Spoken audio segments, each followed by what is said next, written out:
High viewers, doctor's kitchen and ব্লগসের আজকের পর্বে আপনাদেরকে সবাইকে স্বাগত জানাচ্ছি। আপনাদের সাথে আছি আমি অধ্যাপক ডক্টর নাজনীন নাহার, ক্যান্সার রোগ নির্ণয় বিশেষজ্ঞ। আশা করি আপনারা খুব খুব ভালো আছেন। তো কথা না বাড়িয়ে চলুন রান্নাটা শুরু করে দিই। রান্নার মাঝে মাঝে তো কথা হবেই। দেখান কি কি আছে। হাসান তারিক চৌধুরী। এটা কি কিসের মাংস? খাসির মাংস রান্না করবো, আপনার ছেলে খাইতে চাইছে আলু দিয়ে। ও বাবা, যেটাকে আলু খাসি বলে। হ্যাঁ, আর এটা হচ্ছে আপনারা কি বলেন ব্রাহ্মণবাড়িয়ার মানুষরা তো মাছের এক্সপার্ট। এই মাছটাকে কি মাছ বলেন আপনারা? এইটা তো আমরা বাইম মাছ বলি, তারা বাইম। তারা বাইম, আর আমরা বলি গোসি মাছ। আর কি কোনো ভদ্র তারা নাম আছে বাইম, নাকি? বাইম সব জায়গায় বাইমই বলে, ছোট বাইম গুলো আর কি। তারা বাইম বললেই সবাই চেনে এবং এটা খুব টেস্টি একটা মাছ। আসেন এইদিকে কথা বলতে বলতে আপনি বলেন। আমি আবার লম্বা বাইমটা খেতে পারি না। আপনি কি খান? ওই যে বড় যে একদম লম্বা বাইম যেটা, এটা নদীর বাইম। এখানে প্রায় 1.5 কেজি পরিমাণ মাংস আছে বন্ধুরা। তো আমি আপনাদেরকে দেখাচ্ছি। খাসির মাংসের ব্যাপারে কিছু একটা কথা আছে। ওইটা আমি পরে বলেন। আমি তো ওটা বলবোই আপনাকে। ওইটা তো আপনি ছাড়া কেউ এত সুন্দর করে কথা বলতে পারবে না। আমি এখানে একটা কাজ করব, তো এটা একটু দেখাই দিই ফাঁকে। ওইটা পরে রেডি করতেছি। আমার তো 10 হাতে রান্না করা লাগে। এখানে বন্ধুরা করব কি, তেলটা একটু গরম হয়ে যাক, আমি এখানে একটু আলুটা হালকা ভেজে নেব। না ভাজলেও চলে, বাস একটু ভাজলে জিনিসটা দেখতে সুন্দর লাগে।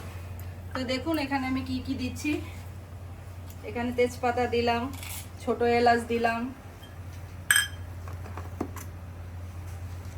জিরা বাটা প্রায় 2 টেবিল চামচ পরিমাণ লাগবে, রসুন বাটা 1 টেবিল চামচ, আদা বাটা 1 টেবিল চামচ। মশলাটা হালকা হলেই কিন্তু ভাল লাগে, খুব বেশি মশলা হলে কিন্তু খেতে ভালো লাগবে না। তারপরে দিয়ে দিচ্ছি একটু ধনে গুঁড়া। আমার হাজবেন্ড বলেছে তুমি যাই রান্না করছো তার মধ্যেই তুমি টালা জিরা দিচ্ছ, ব্যাপারটা কি? তখন আজকে অবশ্যই টালা জিরাকে বাদ দিয়ে করব। এখানে 1 চা চামচ পরিমাণ দিয়ে দিলাম আমি। এটা পরে জ্বালাই। এখানে আলুটা দিয়ে দেই। আমাদের বাসার আবার সবাই একটা আলু খায়, আলু একটু বেশি লাগে। এই আস্তে আস্তে খাই খান। আলুর মধ্যে সম্ভবত পানি ছিল। পানি তো সব পানি থেকেই দিচ্ছি, সমস্যা নেই। এখনই কমে যাবে। এবার দূরে দাঁড়ায় থাকেন 10 সেকেন্ড, কিচ্ছু হবে না। একবারে পানি আর একটু সামান্য তেল দিয়ে বসাই দিলেও হয়। তা আমি আবার তেল দেবো না, খালি গাছে একটু হালকা ভেজে নেবো।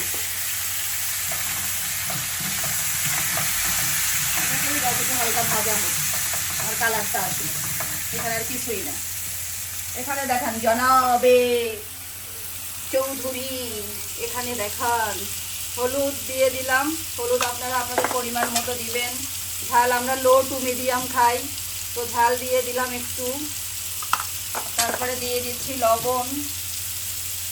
লবণের মাপটা আপনাদেরকে বলেছি, 2 কেজির জন্য সাধারণত 1 টেবিল চামচ লবণ লাগে। হ্যাঁ, তেল দিয়ে দিচ্ছি। খাসির মাংস তো তেল সাধারণত বেশিই থাকে, তেল খুব বেশি লাগবে না। তো মোটামুটি সব দেওয়া শেষ। এখন পেঁয়াজটা দিচ্ছি, দিয়ে দেব হচ্ছে ইচ্ছা মতন হাত দিয়ে ঘুটা। পেঁয়াজও কম দিলাম, একটু মেখে দেই। মাখাটা একটু দেখান।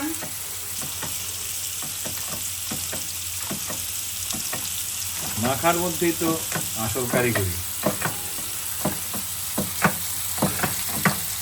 ইচ্ছা মতন মাখাবেন, জড়ায় পল্টায় উল্টায় পাল্টায়, ডাইনে বায়ে উপরে নিচে যেমনে পারেন তেমনি এটারে আমাদের ওখানে বলে প্যাকটানো বলে।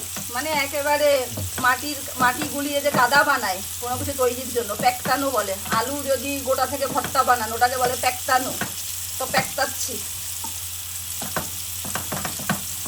জানটা একটু কমাই দিই, সামান্য একটু পানি এখানে দিয়ে দিচ্ছি। পানি প্রথমেই দিব না বেশি।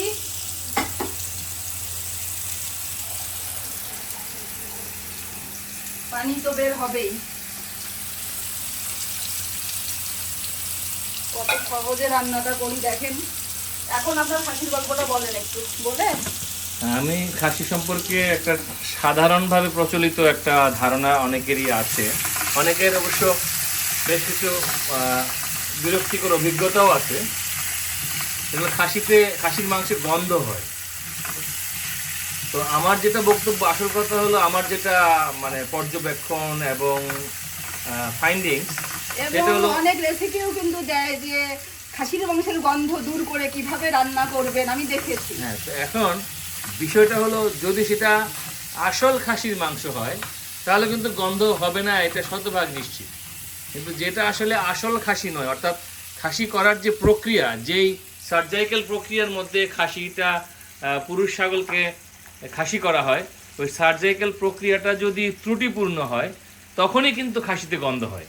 ফলে দোষটা কিন্তু ওই মাংসের না, দোষটা হলো যেই সমস্ত ব্যক্তিরা পুরুষ ছাগলকে খাসি করার সার্জাইকেল প্রক্রিয়ার কাজটি করেন, তারা যদি ত্রুটিপূর্ণ কাজ করেন, তার সাফারার হয় হলো যারা খেতে বসে খাসির মাংস তারা। কিন্তু যারা কিনছে তাদের তো আর কোনো উপায় নেই দেখে বোঝার যে এই খাসিটা অরিজিনাল কিনা, তাই না? সেই জন্য চেষ্টা করতে হবে অথেন্টিক জায়গা থেকে, নিজের জানাশোনা এবং একটা পরীক্ষালব্ধ জায়গা থেকে খাসির মাংসটা কেনা। আর নয়তো মাংস কেনায় যদি ভুল হয় তাহলে খাসি খাওয়ার আনন্দ এবং আগ্রহ এটা কিন্তু নষ্ট হয়ে যাবে। তো এটা মোটামুটি দেখেন একটু ভাজা হয়ে গেল, এটা বেশি ভাজবো না। তো এটা আমি একটু নামিয়ে রাখি সাইডে।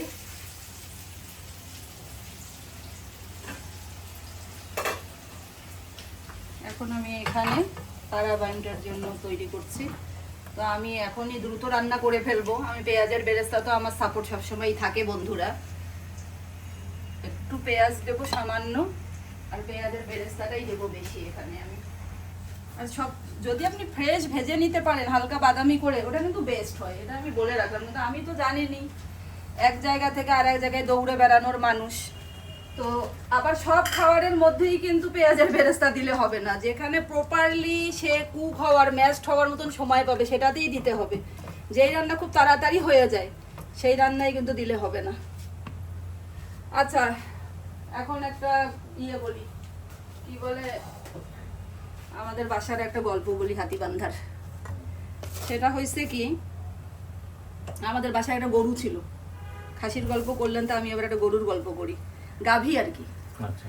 আব্বার বন্ধু, আব্বার বাল্যকালের বন্ধু, ওই আঙ্কেল আব্বাকে এই গরুটা উপহার দিয়েছিল। যখন তার বাছুর হয়, ওই বাছুরটা থেকে আব্বাকে একটা বাছুর উপহার দিয়েছিল, ফ্রিজিয়ান। আচ্ছা। ওটা 18 লিটার থেকে 20 লিটার দুধ হতো। এটা তো একটা নামও বলেছিল তুমি। হ্যাঁ, 20 লিটার। আচ্ছা, গরুটার নাম ছিল একটা? গরুর এটার কোনো নাম ছিল না, মানে ধলা বলে ডাকতো আর কি, ধবলি বলে ডাকতো। সাদা টাইপের গরু ছিল, মানে খুব ফেয়ার কালারের। যাই হোক, তো এখন হয়েছে কি, গরুটা চুরি করার জন্য একবার চোর আসছে। গরুটা চুরি করার জন্য চোর আসছে। এখন চোর আসছে, গরু তো ছিল খুবই লক্ষ্মী। এই যে এটা একটু দেখান, বানুগু ডেইলি এটা উল্টা পাশে লাগাবে আল্লাহর ওয়াস্তে, প্রত্যেকদিন। ও, উল্টা পাশে লাগিয়েছে, প্রত্যেকদিন এই কাজটা করবে। আমাদের মনে আছে, আমাদের যে মিস্ত্রি মুজাফফর ছিল, প্লাম্বার। ওটা আমার গল্পটা হারায় যাবে, তারপরে আপনার গল্পটা পড়েন।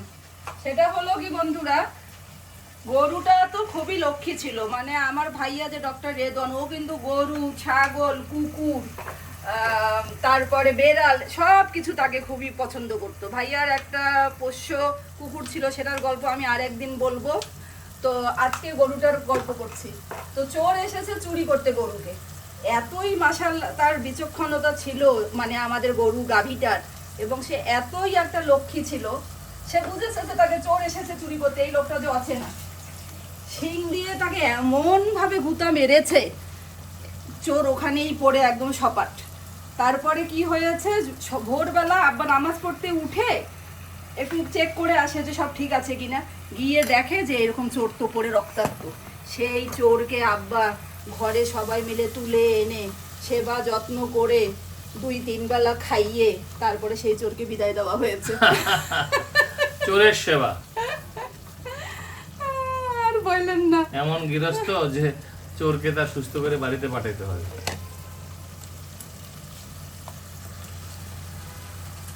দুলাভাই আসবে আজকে, দুলাভাইয়ের অবশ্য প্রিয়। তো ভাবলাম যে এটা করি। দুলাভাইয়ের পছন্দের তরকারি হলো এই তারাবাই। এখানে শুধু জিরা বাটা, আর কিছুই দিব না। আর একটু টমেটো দিয়ে দিচ্ছি। অনেকে হ্যাঁ, আপনি কি বলতে চাচ্ছিলেন মুজাফফরের কথাটা বলেন তো। মুজাফফর হলো একজন পেশাদার প্লাম্বার, পানির কলের মিস্ত্রি হুম। এবং খুবই দক্ষ একজন মিস্ত্রি ছিল। তো আমাদের পানির লাইনে প্রবলেম হলে বা পানির লাইন কোথাও ব্লক হলে আমরা তাকে ডেকে আনতাম। এবং মুজাফফর একজন দক্ষ প্লাম্বার এবং দক্ষ শ্রমিক হিসেবে বিভিন্ন বাসায় তার দীর্ঘদিনের এক্সপিরিয়েন্স, সম্ভবত তার 20 কি 22 বছরের এই কাজে এক্সপিরিয়েন্স ছিল, কারণ অল্প বয়স থেকে সে এই কাজ শুরু করে। তো সে বাসায় এসেই আমাকে বলতো যখন কোনো প্রবলেম হতো, আচ্ছা স্যার আপনার বাসায় কি নতুন কোনো কাজের লোক এসেছে? এটা আমাকে ইউটিডিএল-এর মিস্ত্রিরা এসে জিজ্ঞাসা করছে কয়েকদিন আগে। আমি যে কেন? বলে যে কয়েকটা সিমটম আছে, কয়েকটা লক্ষণ আছে যে কাজগুলো থেকে বোঝা যাবে যে বাসায় নতুন কোনো কাজের লোক এসেছে কিনা। নাম্বার 1 বলেন কি? তার মধ্যে নাম্বার 1 এই যে ছিল আপনার প্রিয় যৌবন দীপ্ত টমেটো দিয়ে দিচ্ছি। নাম্বার 1 সিমটম হলো পানির জগ যদি উল্টাপাল্টা করে ঢাকনা লাগানো থাকে তাহলে বুঝতে হবে যে বাসায় নতুন কোনো কাজের লোক এসেছে। 2 নম্বর সিমটম হলো যদি রান্নাঘরের সিঙ্ক ব্লক হয় তাহলে বুঝতে হবে যে বাসায় নতুন কোনো কাজের লোক এসেছে। 3 নম্বর সিমটম হলো যদি টয়লেট ওভারফ্লো করে তাহলে বুঝতে হবে যে নতুন কোনো কাজের লোক এসেছেন এবং তিনি পলিথিন জাতীয় কোনো বিষয় হয়তো টমোডের মধ্যে ফেলে দিয়েছেন। তো আমরা সে বললো আমি তো আরো একটা আছে, এই যে লক নষ্ট হওয়া দরজার।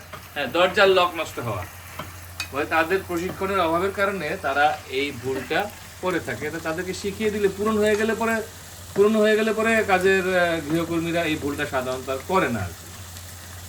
তো এখন আমি দারচিনি দেবো, মাখানোর সময় দারচিনি দেই না কেন, হাতের মতো খটখট করে লাগে।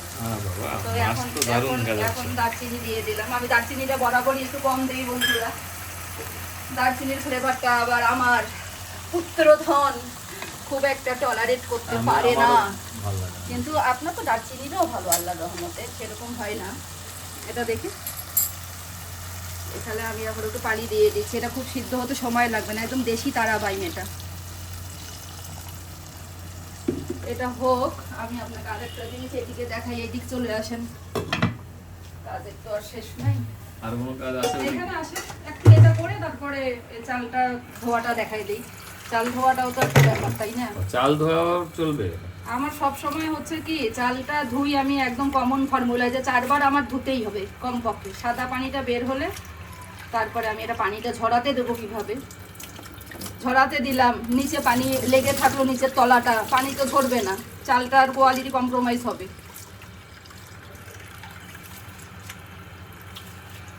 আগে ভাই কালো জিরা চালের কি যে ঘ্রাণ ছিল। আমার আম্মার বান্ধবী শম্পা আপা আমাকে কয়েকদিন আগে, আমার এই ব্লগের মাধ্যমে শম্পা আপার সাথে অনেকদিন পরে যোগাযোগ হলো। শম্পা আপা হচ্ছেন আমার মায়ের বান্ধবীর মেয়ে, তো ওনার ছেলেও মেডিকেলে পড়ছে, সরকারি মেডিকেলে। আমি শুনেছি অনেকদিন থেকে, আসলে আপার সাথে যোগাযোগ হয় না। সুন্দরী আপা, আমাদের এলাকার বলতে গেলে বলে না মিস ইউনিভার্স, সেরকম হচ্ছে আমাদের miss Hatibandha, beauty queen Shampa আপা। যাই হোক, দুলালি খালার বাসা, দুলালি খালারা নিজেদের জমিতে এই কালিজিরা চালের আবাদ করতো। তো আম্মা হয়তো বা, আমাদের তো পোলাওয়ের ঘ্রাণ যদি কোনো বাসা থেকে আসতো সঙ্গে সঙ্গেই তো আমাদের ক্ষুধা লেগে যেত। তো পোলাও রান্না করতেই হবে আম্মাকে। তো দেখা গেল আম্মার চাল নেই, সঙ্গে সঙ্গে পাঠাতো, যা রে এটা দুলালির বাসায় যা, গিয়ে তাড়াতাড়ি একটু চাল নিয়ে আয়। এক দৌড় দিয়ে দুলালি খালার বাসায় যেতাম, আর হচ্ছে পোলার চাল নিয়ে আসতাম, আর খেতে খেতে আসতাম। কাঁচা চাল, মানে এত ঘ্রাণ, এত মিষ্টি, আগে তো বলার মতো না গো, বলার মতো না। একবারিতে পোলাও রান্না হলে কয়েকবারই পর্যন্ত। আগের কথা বাদ দেন বন্ধুরা, এই আপনাদেরকে গত মাসের কথা বলি। তো আপনার ভাইয়া নামাজ পড়তে যাবে, উনি শুক্রবারের নামাজটা চেষ্টা করেন সবার সাথে পড়তে। তো এই যে এটা দিলাম না, এখন এইরকম একটা পাতিলে আমি হচ্ছে এই যে পানিটা ধরতে দিলাম। দেখেন নিচে কি লাগবে, এটা লাগার চান্স আছে এই যে। কিন্তু আমি যদি এইরকম একটার মধ্যে বসাই দিই, তাহলে আমার হোম হেল্পার থেকে বললে তো এভাবে বসাই রেখে দিবে, তাহলে নিচে তো পানিটা আর ফাঁকা জায়গা পাবে না ড্রেন হওয়ার মতন, তাই না? তো এইরকম করে দিলাম। তো কয়েকদিন আগে হয়েছে কি বন্ধুরা, আমার হাজবেন্ড যাবে নামাজে, তো দেখে গিয়েছে যে আমি পোলাও রান্না করছি। যাই হোক, গিয়ে নামাজে গিয়েছে। নামাজেটা, আমাদের মসজিদটা তো একদম আমাদের বাসার সামনেই, চারপাশে তো হাজার হাজার বাসা, মোটামুটি 100 খানেক বাসা থেকে পোলাওয়ের গন্ধ ভেসে আসছে। এই যে এত বড় আমার হাজবেন্ড হয়েছে, আমার শাশুড়ি বলে পুত তোর ওজনের চাইতে বেশি তোরে আমি পোলাও খাওয়াইছি, এরপরেও পোলাওয়ের গন্ধ শুনলে আমার হাজবেন্ডের ক্ষুধা লেগে যায়। তো যাই হোক, ওনারা নামাজ পড়ছেন আর এদিকে পোলাওয়ের গন্ধ তো একদম ঘুর ঘুর করে নাকের মধ্যে ভেসে আসছে। তো আপনার ভাইয়া মনে মনে বলছে আমার বউ তো আমার জন্য আজকে পোলাও বানাচ্ছে, তোমাদের বউরা যারা বানাচ্ছে না তাদের কি অবস্থা। আমার আসলে খুব খারাপ লাগছে, কারণ পোলাওর গন্ধ শুনে অনেকেরই খিদে লেগে গেছে নামাজ পড়া অবস্থায়। এটা একটু সিদ্ধ হোক সৌজন্যর আব্বা, আর আমি এটা একটু নেড়ে দেই, এটাও একটু সিদ্ধ হোক, একটু 10 মিনিট ঠান্ডা বাতাস খাইয়ে আসি ভাই। আমি আজকে একটা ট্রিক শেখাবো, সেই ট্রিকটা আমি পরে বলবো। আমার ছোট ভাই এই ট্রিকটা আমাকে শিখিয়েছে। যদিও সে আমার ছোট, কিন্তু একটা মাত্র মানুষ আমার রান্নার কঠোর সমালোচনা করে, সে হচ্ছে আমার ছোট ভাই। একটা না দুইটা মাত্র। কে আর কে? তোমার ছেলেও মাঝে মধ্যে করে। আমার ছেলে তো রিভিউ দেয়, অরিজিনাল রিভিউ দেয়, কিন্তু ও হচ্ছে একটা দোষ ধরবেই। পারফেক্ট 100 ভাগ হইলেও আমার ছোট ভাই যে ডেন্টিস্ট, একটা নালে একটা সে বলবেই, কিছু ওটা বলতেই হবে তার। মানে ওই যে আগের দিনের কতগুলো আমাদের বুড়ি দাদি নানিরা ছিল না গ্রামের, কিছু না কিছু ফোড়ন কাটতেই হবে, তো এইরকম আর কি, ফোড়ন একটা দিবেই আমার ছোট ভাই। এখানে আর একটু আমি সামান্য পানি দেই, পানি বেশি ওঠে নাই যেহেতু। এখন কিন্তু গরম পানি দেওয়া যাবে না বন্ধুরা, এই মুহূর্তে কিন্তু আমাদের নর্মাল পানি। গরম পানি যে কোনো রান্নায় একদম শেষ সময়ে, এখন গরম পানি দেওয়া যাবে না, এখন গরম পানি দিলে হিতে বিপরীত হবে।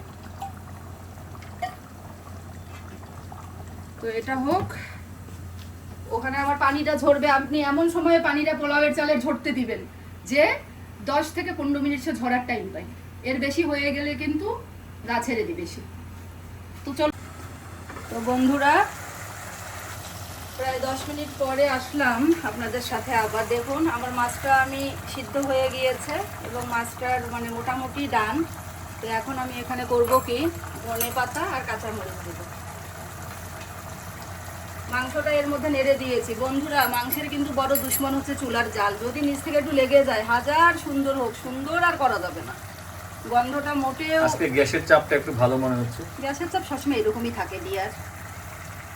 মাঝখানে খারাপ হয়ে গেছিল, হয়তো বা কোনো সংস্কারের কাজ হচ্ছিল কিনা, আমি মানে ডাউট আছে, আমার মনে হয় কোনো একটা কাজ চলছিল।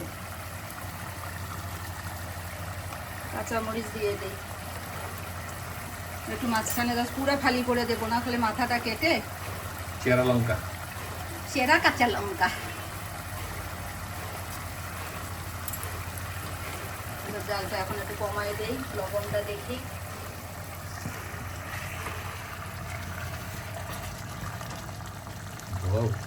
হ্যাঁ, কালারটা আসে ধোয়ার জন্য, কি কালারটা আসে? ধোয়ার জন্য কালারটা অনেক সময় বোঝা যায় না, ঠান্ডা হলে পুরো বোঝা যায়। লবণ ঠিক আছে, রান্না কমপ্লিট। লবণ ঠিক আছে, ধোয়াও চলে গেছে। বন্ধুরা লুকিং ভেরি টেস্টি। আজকে আমার শ্বশুর কেনু মিয়া চৌধুরী, ওনার আজকে মৃত্যুবার্ষিকী। আপনারা সবাই আমার শ্বশুরের জন্য দোয়া করবেন, আল্লাহ যেন তাকে বেহেশত নসিব করেন, কারণ উনি অনেক ভালো মানুষ ছিলেন, মানুষের সেবায় সব সময় কাজ করে গিয়েছেন। আপনারা সবাই আমার শ্বশুরের জন্য একটু দোয়া করবেন। আমার শ্বশুরের যারা পরিবার আছে, পরিবারের সদস্য আছে, তাদের জন্য দোয়া করবেন। আর আমার শ্বশুরের জন্য খারাপ হোক ভালো হোক, আমার শ্বশুর যেহেতু গান পছন্দ করতেন, তো আমি দুলান গান আমার শ্বশুরের উদ্দেশ্যে গাচ্ছি। মম জীবন যৌবন মম খেল ভুবন, তুমি ভরিবে সৌরভে নিশীথি নিশম, তুমি রবে নীরবে হৃদয়ে মম, তুমি রবে নীরবে নিবিড় নিভৃত পূর্ণিমা নিশীথি নিশম, তুমি রবে নীরবে।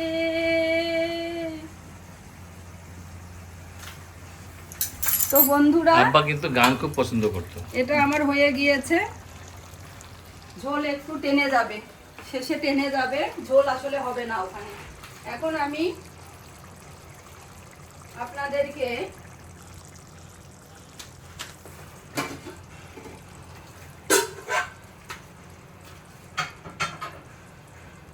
এদিকে পোলাওটা দিয়ে দিচ্ছি। তরকারি ডুব দেখাইতে দেখাইতে এদিকে তো চলে গেল গো দিওয়ান সাহেব। না, বলতেছিলাম আব্বা কিন্তু গান খুব পছন্দ আব্বা করতো। খুবই গান পছন্দ করতো। আমি গান এখানে রান্না খেলাধুলা। এবং উনি তো শিক্ষা অফিসার ছিলেন, তো এই সরকারি কর্মকর্তা হিসেবে যেখানেই যেতেন এই খেলাধুলা, কালচারাল কম্পিটিশন, গান, নাটক এসবকে খুব উৎসাহিত করতেন। এখানে আমি ঘি দিলাম, এরপরে ধোয়া চালটা দিয়ে দিচ্ছি। আগে পেঁয়াজ দেবো না, তাহলে পেঁয়াজটা কিন্তু পোড়া লেগে যেতে পারে চালটা দিতে দিতে দেরি হলে। চালটা একটু দেখান কাছে এনে, যে এই যে এরকম হলো, তাই না?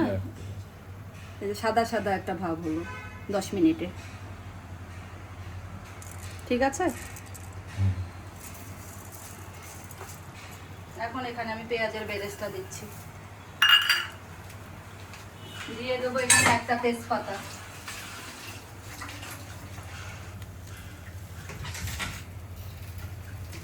আমি আর কিছুই দিব না বন্ধুরা, ঘিয়ের সেন্টটাই তো যথেষ্ট, তাই না? আর কিছুই দিতে হবে না। আমার ছেলেকে বললাম যে বাপ, তোকে আমি কতদিন থেকে বলতেছি একটা গান শোনাবি তুই আমার বন্ধুদেরকে, এখন সে বলছে যে, আমি বললাম যে আজকে দাদার মৃত্যুবার্ষিকী, আজকে একটা গান গা তোর দাদার জন্য। বলে যে নো ম্যান, আমি দাদার মৃত্যুবার্ষিকীতে গান করব না, আমি গান করব দাদার জন্মদিনে। মেনে নিতে পারে না।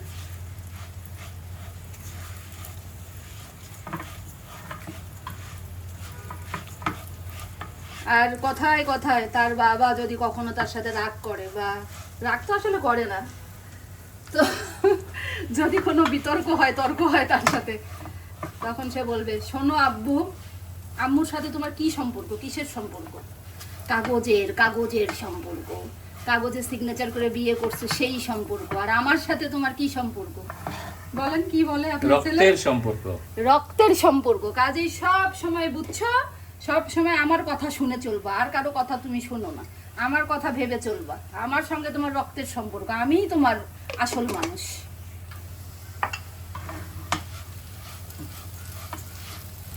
এটা একটু 4-5 মিনিট ভাজবো, দিয়ে ভেজে পানিটা দিয়ে দিচ্ছি।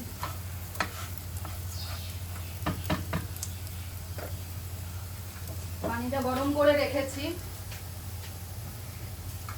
পোলাওটা কিন্তু সবসময় অপটিমাম সিদ্ধ হতে হবে। অপটিমাম মানে কি, ঠিক যতটুকু দরকার। এটা হচ্ছে আবার বেশিও সিদ্ধ হবে না, কম সিদ্ধও হবে না। কম সিদ্ধ হলে কিন্তু খুবই বাজে লাগে। আমি 2 কাপ 2.5 কাপ চাল নিয়েছি, তাহলে প্রথমে 5 কাপ পানি দিচ্ছি।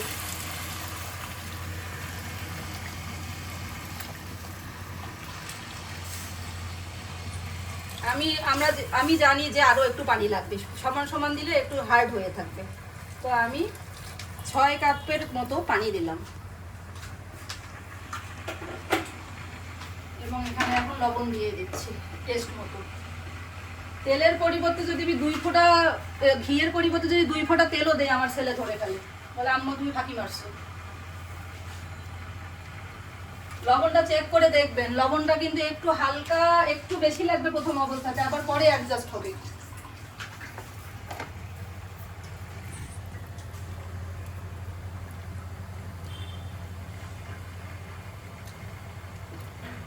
আর একটু লাগবে।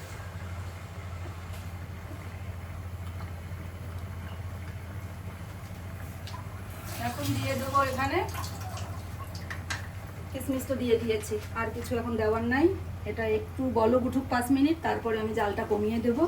এদিকে এটা হতে থাকুক, নেড়ে দিয়েছি। এখানে একটা কাজ করেই ফেলি, এটা মোটামুটি তো অনেকক্ষণ ধরে সিদ্ধ হয়েছে বন্ধুরা। তো এখানে আমি করবো কি, এখন আলুটা দিয়ে দিচ্ছি।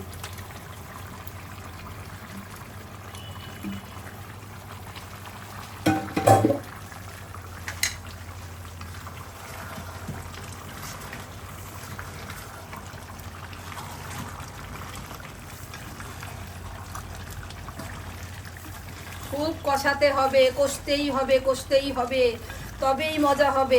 অনেকের অনেক ধরনের রান্না অনেকে করেন, আমি কাউকে আসলে মনে আঘাত দেওয়ার জন্য বলছি না, বাট মাংসের কোয়ালিটি ভালো হলে আসলে বন্ধুরা খুব বেশি কিছু করার প্রয়োজনই আমার কাছে মনে হয় যে পড়ে না। তো এখন আমি এখানে খাসির কোয়ালিটি কিন্তু আসলেই ভালো, এটা তো দেখি বোঝা যায়। তো জবাই করা খাসি, এখানে আপনি গরম পানিও দিতে পারেন। আমি এখন পোলাওয়ে যেহেতু গরম পানিটা শেষ করে ফেলছি, এখন এখানে আমি নর্মাল খাওয়ার পানিটাই দিচ্ছি।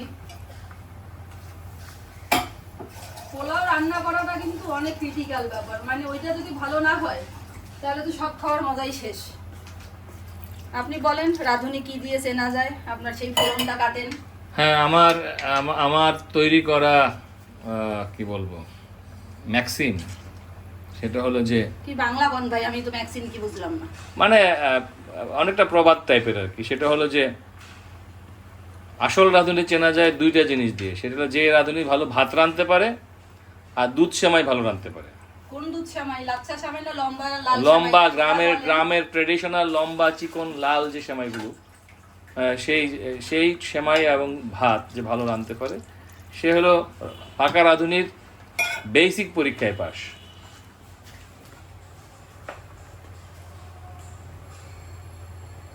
তো বন্ধুরা দেখুন, আমি কিন্তু জালটা একদম অতিরিক্ত জালে রাখি নাই, দেখেন কিভাবে রাখছি, মিডিয়ামের চেয়ে একটু নিচে, ঠিক আছে, মিডিয়ামের চেয়ে একটু নিচে, মানে একদম নিচেও না মিডিয়ামেও না, তার মাঝামাঝি আমি রেখেছি। এভাবে এটা 10 মিনিট হোক, আমি তারপরে এসে বাকিটুকু আপনাদেরকে দেখাবো। তো চলুন আবার একটু ঠান্ডা হাওয়া খাই আসি ভাই, ঘামতেছি সমানে। তো বন্ধুরা আমি আপনাদেরকে একটা বলি, 5 থেকে 7 মিনিট আমি রেখেছিলাম মিডিয়াম টু লোয়ের মাঝে, আর এখন এসে আমি একদম লো হিটে রেখে দিয়েছি। এভাবে এটা 20 মিনিটের মতন, 15 থেকে 20 মিনিটের মতন এটা হবে। আপনারা অনেকে বলে তাওয়াই দিতে, তাওয়াই দিয়েও বসিয়ে রাখতে পারেন, অসুবিধা নেই, তবে এটা 15 থেকে 20 মিনিট সময় লাগবে এটা হোক। আর এটা আমি দেখাচ্ছি, এটা তো মোটামুটি 10 মিনিট গেল, আরও 15 মিনিট আমি এভাবে হাই হিটে রাখবো। সিদ্ধ হয়েছে কিনা, কতটুকু সিদ্ধ হলো কিছুই দেখার দরকার নেই, এটা জাস্ট 15 থেকে 20 মিনিট হাই হিটে দিয়ে যদি দেখেন যে ঝোল আপনি কি পরিমাণ খাবেন সেটা অ্যাডজাস্ট করে নেবেন, আরও একটু পানি দিতে হতে পারে, তখন একটু গরম পানি দিয়ে দিবেন। ঠিক 15 থেকে 20 মিনিট এইভাবে হাই হিটে হওয়ার পরে একদম লো হিটে 15 থেকে 20 মিনিট বসিয়ে রাখবেন। আমি চ্যালেঞ্জ দিয়ে বললাম, কোনোদিনও মাংস আলাদা করে তুলে দেখতে হবে না যেটা সিদ্ধ হয়েছে কি হয়নি। তো এটা আর 10-15 মিনিট আমার এরকম হাই হিটে হোক, তারপরে আমি জালটা কমিয়ে একবারে আপনাদের সাথে পরিবেশনে দেখা হচ্ছে। তো বন্ধুরা মাংসটা দেখুন, আমি খুবই হালকা তেলে রান্না করেছি, বেশি তেল দিলে আরও অনেক তেল ভাজবে, আবার যখন একদম আরও একটু থিতাবে তখন আরও তেল ভাজবে।